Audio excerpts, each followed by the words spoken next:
Bismillahirrahmanirrahim. Terus kula bolak-balik matur kitab niki niku namine Zubdatul Itqan apa?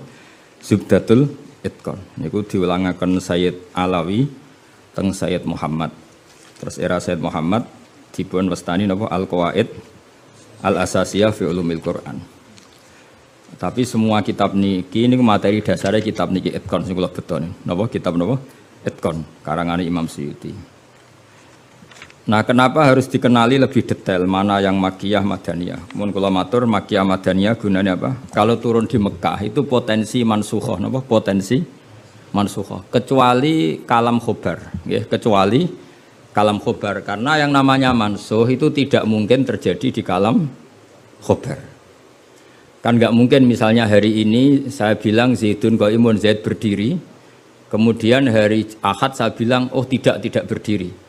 Karena kalau kalam khobar itu kan kadung terjadi, apa? Kadung terjadi. Maka kemungkinannya ya tetap terjadi, wis kadung. Tapi kalau kalam insya atau amar itu bisa direvisi. Misalnya pagi-pagi karena pagi saya bilang, "Cung aku tukono pecel." Karena momennya keliwat, sudah siang, kan bisa saja tak batalkan. Gak cung ganti rawon misalnya. Karena sifatnya perintah, apa? Sifatnya perintah. Ada muqtadul hal dalam semua perintah. Misalnya Rasulullah karena lemah di Mekah, maka perintahnya itu lakum dinukum waliyadin. Ya sudah agamamu agamaku, agamaku. Agamamu agamamu, agamaku agamaku. Ketika Rasulullah di Madinah itu kuat sekali dan Islam tetap dilecehkan. Tetap dilecehkan, mau dihabisin. Nabi kena khitab disuruh ngelawan. Makanya disebut qital. Qital itu saling perang. Karena qital itu dari masdar musyarakah ya, qatala yuqatilu muqatalatan wa qitalan wa qitalan itu. Jadi nah itu kan berarti karena muqtadul hal, karena ayatnya bersifat apa? Perintah. Jadi eling-eling ya. Terus yang bisa nasah mansuh itu hanya di surat-surat sing di situ kalamnya insya. Insya itu bisa amar, bisa nopo nahi.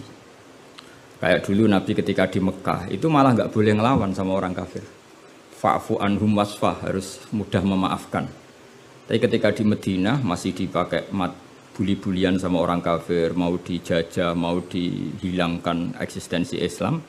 Lalu ada ayat turun di surat Haji, udzina lilladzina yuqataluna bi annahum zulimu wa innallaha ala nasrihim laqadir. Mereka yang diperangi. Jadi syaratnya diperangi ya. Mereka yang diperangi, yuqatalun itu diperangi, itu diberi hak melawan.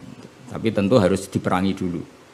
Makanya di surat Baqarah istilahnya apa? Qatilul ladzina yuqatilunakum. Perangi mereka yang merangi kamu. Ada sebagian ayat redaksinya wa akhrijuhum min haitsu akhrajukum. Boleh kamu mengusir mereka karena mereka mengusir kamu. Jadi ayat-ayat ekstrim tentang perang, tentang kekerasan itu semuanya nunggu kondisi al-mujib lidzalik yang menyebabkan itu. Boleh perang kalau diperangi, boleh ngusir kalau diusir. Jadi kowe nyetak bojo ngenteni dicereweti. Ojo ujuk-ujuk nyentak dhisik ben wedi mumpung rung diamuk. Wis karuan ra ngekeki blonjo esuk-esuk nyentak. Ayo pe ngomong apa? Oh yo sarap duduk wong lanang ngono kudu diobatno. Tapi nak kono wis ngamuk, lah kowe oleh nyerang. Tapi biasanya wis down sih. Biasanya setiap setengah jam wis down. Sak jam setruk wis. Tuh kalau kata Mbah Mun kalau guyon gitu, di bojo cerewet itu baru kamari sugih. Tapi santri-santri yang di belakang bilang, "Gak mari sugih, Mbah, mari setruk." Jadi karena ilmu tentang itu enggak cukup. Ilmu ulama mana saja kalau menganalisis perempuan itu enggak cukup. Jadi pasti banyak khilafnya. Karena itu polanya perempuan itu enggak jelas, itu enggak bisa dianalisis. Jadi itu ilmu siapa saja bisa. Saya pernah diminta ngaji di Mbah Hamid Bedowi itu, acara haulnya Mbah Hamid. Tapi ya enggak undangan, karena saya memang jarang mau undangan umum. Ini perlu dicatat, nek sing pengen ngundang istibatal ya demen kecewa wis. Pokoknya saya itu hanya mau pernah guru sama pernah sepuh. Itu saja sifatnya ada undangan. Saya datang terus karena saya datang terus ditunjuk disuruh ngaji, bukan undangan terus di banner itu. Kayak artis. Keribetan itu. Ya kayak seperti ini aja lah, ngaji sudah ngaji. Perempuan itu satu-satunya makhluk pangeran sing tahu membantah Kanjeng Nabi. Kalau bolak-balik cerita, jadi ning Quran ono ayat surat jadi surat Mujadilah. Tapi umumnya orang baca apa? Mujadalah. Sebetulnya itu secara nuzulul ayat lebih pas dia namakan Mujadilatun apa? Karena Mujadilatun itu isim fa'il pengganti fi'il mudhari' yang di ayat qad sami Allah qaulallati tujadiluka. Dadi allati ing wong wedok tujadilu kang bantah sapa lati. Nah, pengganti fi'il mudhari' itu di nahwu itu isim fa'il karena zamannya sama. Fi'il mudhari' zamannya hal dan istiqbal, itu penggantinya hanya isim fa'il. Jadi kalau rajulun yadribu bisa diganti ad-daribu. Paham ya? Rajulun yansuru boleh diganti nasirun. Berarti kalau hiya tadribu bisa diganti daribatun. Makanya kalau maknanya ya qad sami'a teman-teman midanget sapa Allah qaulallati ing pengucapane wong wedok silailati tujadilu kang bantah sapa lati ka ing sira Muhammad fi zaujiha ing dalam babakan suamine lati. Watastaki lan nglaporno sapa wong wedok, nglaporno Kanjeng Nabi. Jadi Nabi seumur-umurnya itu hanya dilaporkan oleh perempuan. Nabi lho nih. Ora trimo kiai Nabi itu dilaporno. Jenenge wong wedok menawa trimo bojo enteng. Wong Nabi wae dilaporno. Jenenge wong wedok Nabi wae dilapor. Dilapor ila wahi maring. Terus sempat terjadi debat. Makanya terusannya ayat wallahu yasma'u tahawurakum. Wallahu ta'ala yasma'u krungu sapa Allah. Tahawurakuma ing perdebatan sira loro. Itu perdebatane Nabi kalian perempuan itu. Muhawarah itu kalau dalam bahasa Arab itu perdebatan. Jadi muhadasa, muhawarah itu maknanya apa? Perdebatan. Makanya kalau orang latihan apa? Konversasi Inggris itu, conversation Inggris itu disebut apa? Muhawarah apa? Muhawarah. Muhawaratul lughat al-Injlisiyah, muhawaratul lughat al-Arabiyah. Itu debatnya itu wah luar biasa. Segamane Nabi kudu kalah wae muwara kekasih pangeran musom-som wedok. Jadi khaulah iku wahyu. Pokoke ceritane kudu wahyu, gak oleh cerita elek. Khaulah iku wahyu. Mbah bar khat, mbah bar piye mulai iku pas sujud. Sing lanang wong Arab. Wong Arab iku gak mangan mendoan, gak mangan tempe. Iso mbok bayangno. Wong Jawa ngono bojone suci tenang ae mangane mendoan. Ambek sego jagung. Dadi ra wong ayu ya biasa wae. Jadi wong Arab itu mangane daging. Terus ning hadis semua asbabun nuzul redaksine fa'a jabat tu ajizatuha. Nah, maknane ya fa'a jabat mongko gawakno hu ing rajul jenenge Aus bin Somit. Apa ajizatuha sebab maknane dhewe ajiz. Pokoke pas sujud itu sing gawakno ajizatuha. Wis jorok iki, jorok niki. Iki murid kecelakaan. Jadi makna sing bener ra iso, nak makna ngono iso. Jadi uteke wis elek banget. Akhirnya njaluk, sing lanang njaluk. Karena sing wedok lagi sujud, lagi nikmati pangeran ra gelem. Ora gelem terus ngamuk sing lanang. Wong lanang ngerjaluk ra dikeki iku ya ngamuk iku wis kunane kuno. Tapi nek sing mangan mendoan ngamuke rapati tenan karena ya tadi sahabate mesti rapati tenan. Wis akhirnya ngamuk. Terus wong Arab itu ngamuk tertinggi itu muni anti alaiya kadzuhri ummi, kowe berstatus kayak ibu. Ini makanya pentingnya ngaji tradisi. Berstatus kayak ibu itu di orang Arab itu adalah dzam. Dzam itu satu kesalahan yang harus dikritik. Tapi kalau orang Jawa kan enggak. Makanya kalau saya ditanya, fikih Jawa sama fikih Arab itu beda. Wong Jawa nak muni, "Dek, kowe kaya ibu." Itu maknanya sama-sama ngerawat saya. Makanya saya berpendapat tidak mesti secara fikih dihukumi zihar karena perasaan mengatakan kaya itu beda dengan orang Arab. Kalau orang Arab bilang kamu sudah kayak ibu, maknanya selawas-selawas haram tak keloni, haram tak jima, haram tak kumpuli. Ini perbedaan apa? Kultur Arab Jawa. Maka fikih itu kalau yang sifatnya sosial atau kultural itu memang nggak bisa sama. Itu kan ibarat begini. Orang Jawa itu kalau dicekel jenggote itu kira-kira ngamuk tor, kira-kira.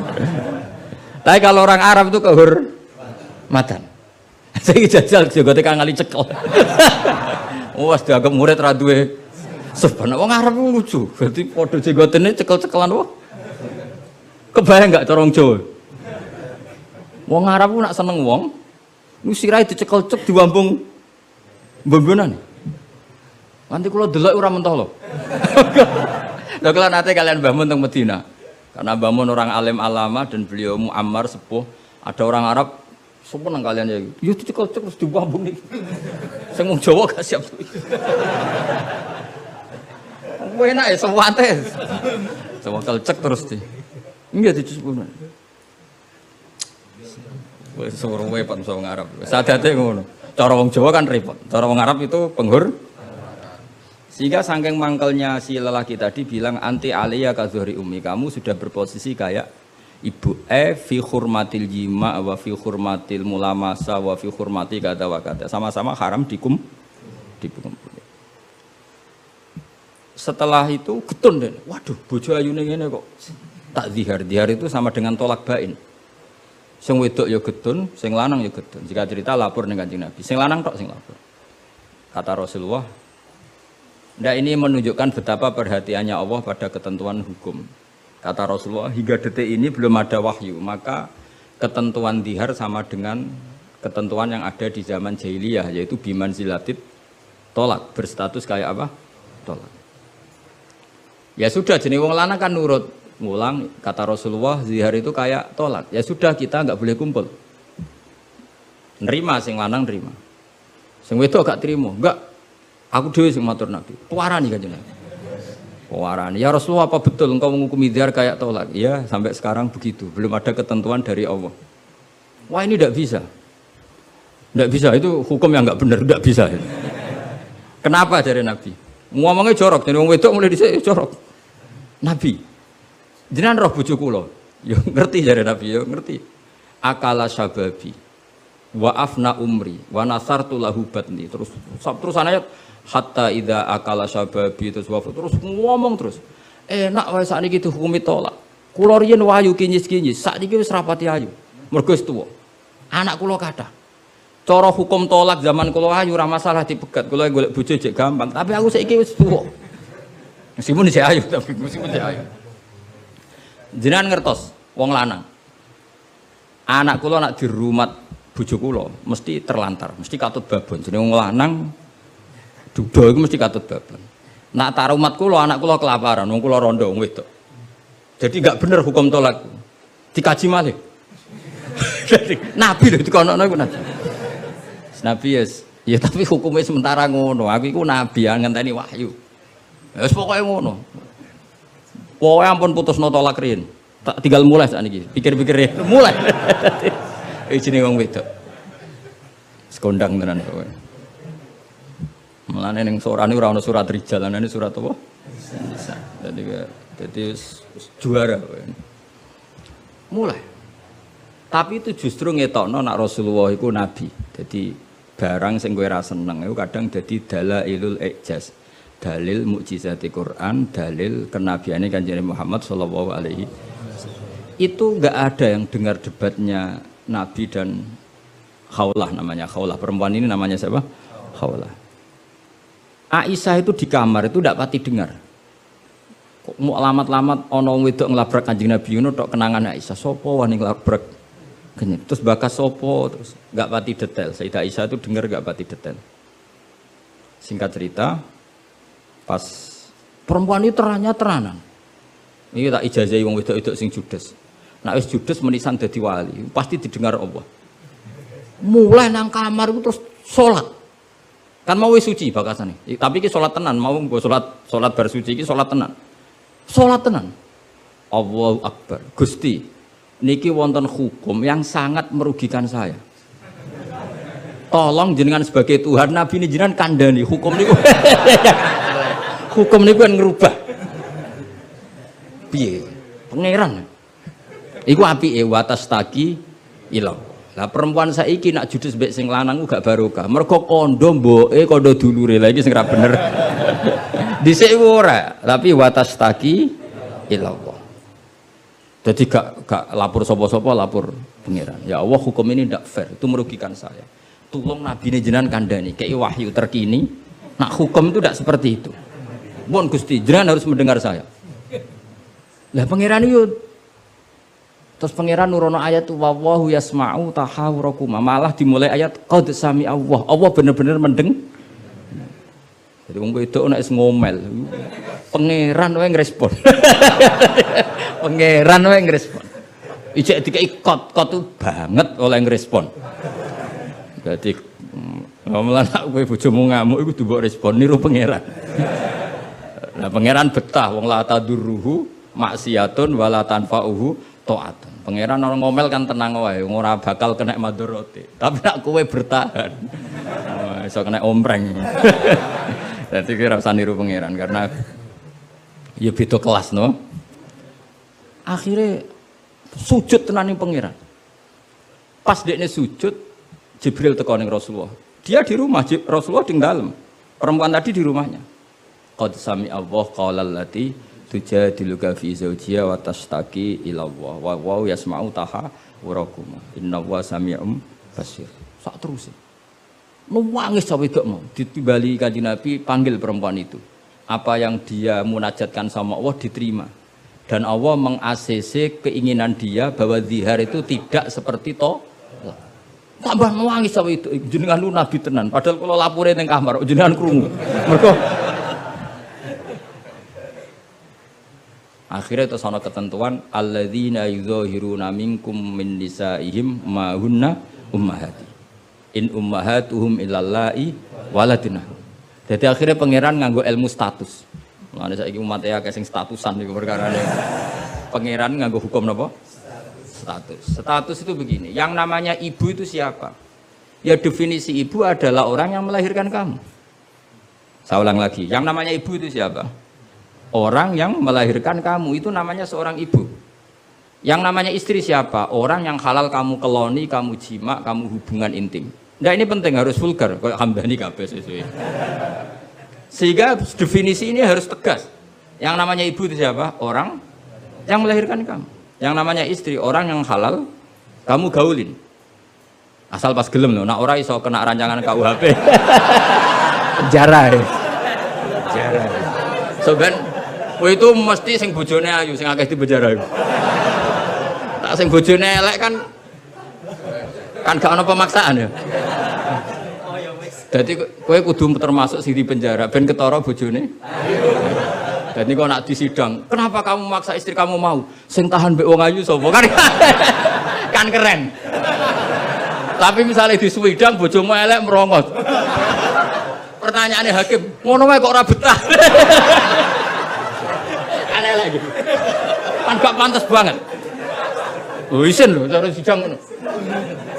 Bojone wae elek. Bareng di sidang. Orang ngono mesti pertanyaan, wong ngono kok ora kuat ngempet kan ngono. Tapi nak wahyu terus kira kuat ngempet kan hakim kan. Mesti pikir-pikir. Ketoke pantes.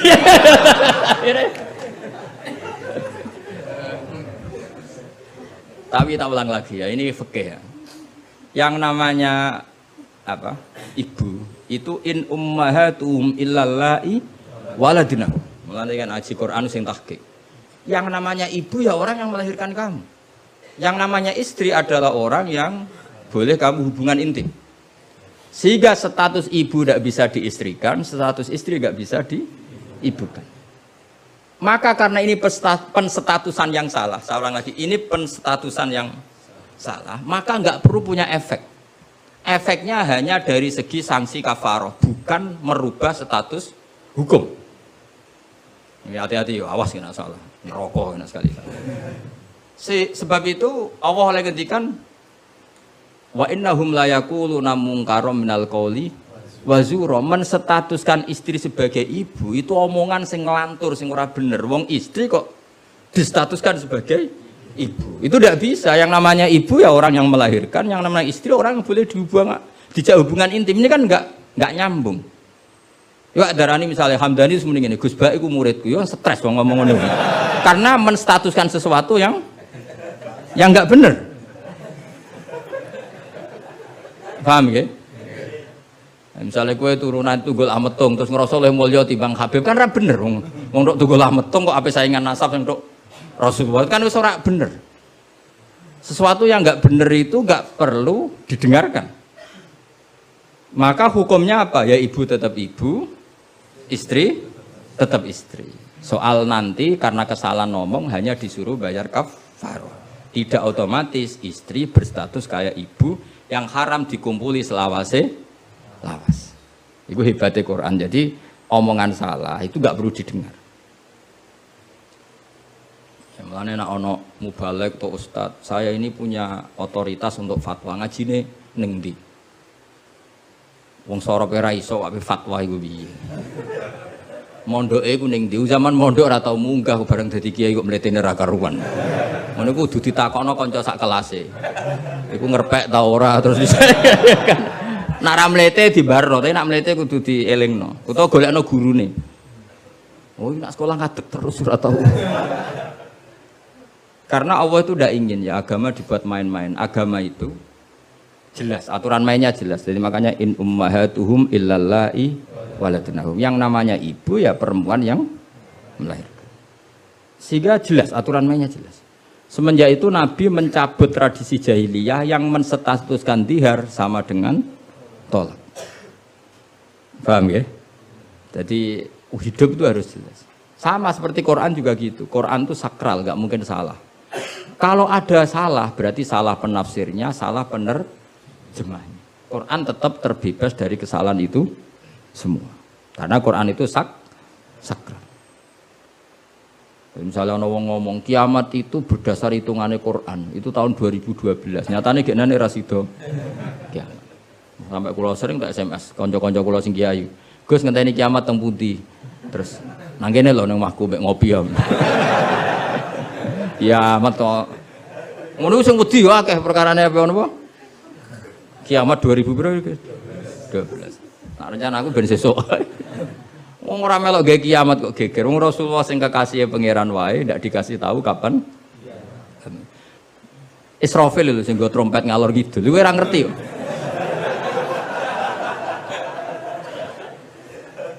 Padahal dia kepengen nang kiamat ben tugasnya selesai. Iku era. Nah, artinya begini. Barokahnya para mufassir, para peneliti Quran. Itu enggak mungkin tafsir yang diutarakan ulama itu enggak detail, itu enggak mungkin. Karena ya ini bandingannya. Sayyid Muhammad sampai Sayyid Alawi, Sayyid Abbas sampai Sayyid Zaidi Dahlan sampai Syekh Khotib Minangkabau, saya semuanya itu detail sampai iki Quran iki turun pas Nabi teng dalem, iki Nabi pas tindakan, iki Quran turun pas dalu, iki Quran turun pas rino. Dengan tradisi sedetail itu kan nggak mungkin salah dalam memaknai. Ora koyo kowe, ning Quran ono kok ayat piro, mbah lali pokoke ono. Lah ngono kok dadi mufassir piye? Juga lihat bantah-bantahan Basul Masail, pokoknya ono kitabe. Lah yo kitab apa? Jenenge wae lho lali. Kok halamane jenenge wae. Padahal ulama dhisik, ayat iki turun pas Nabi tindak, turunnya pas bengi, pas musim dingin, pas musim panas. Dengan pengetahuan sedetail itu, kemungkinan salah itu kecil. Jadi sampai dibakas. Al-Khadori wa Safari, cara kowe kan gunane apa dibakas ning omah mbek wis ra bakat ngalim, teke wis elek. Sajane kan iso ditebak, misalnya ngene, kowe tukaran mbek bojo ge apan?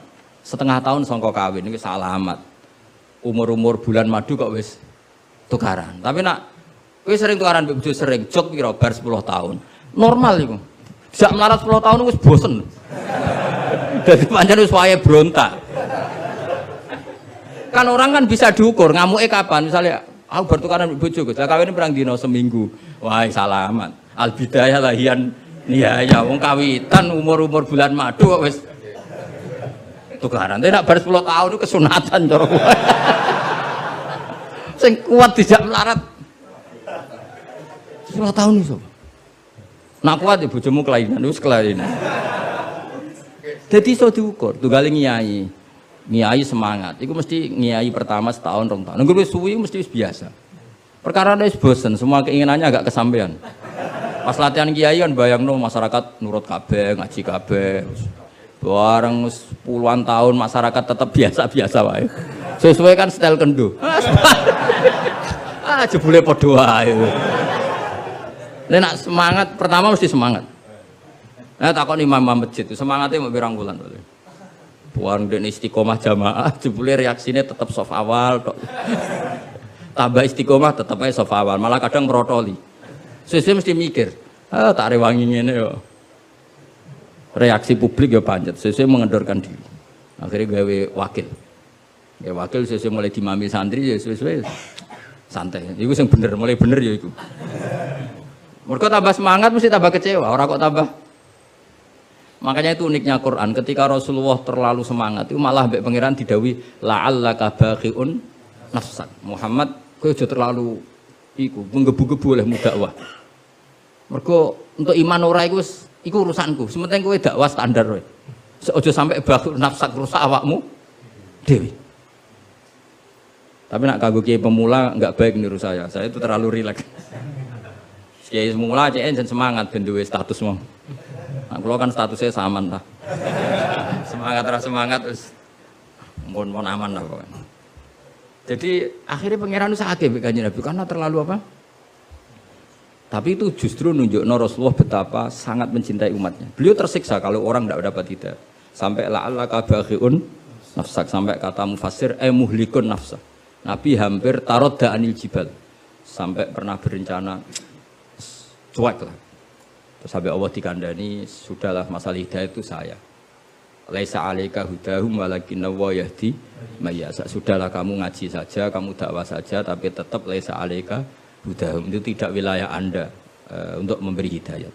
Kados kula ngene ngaji wae. Ada muni ngene.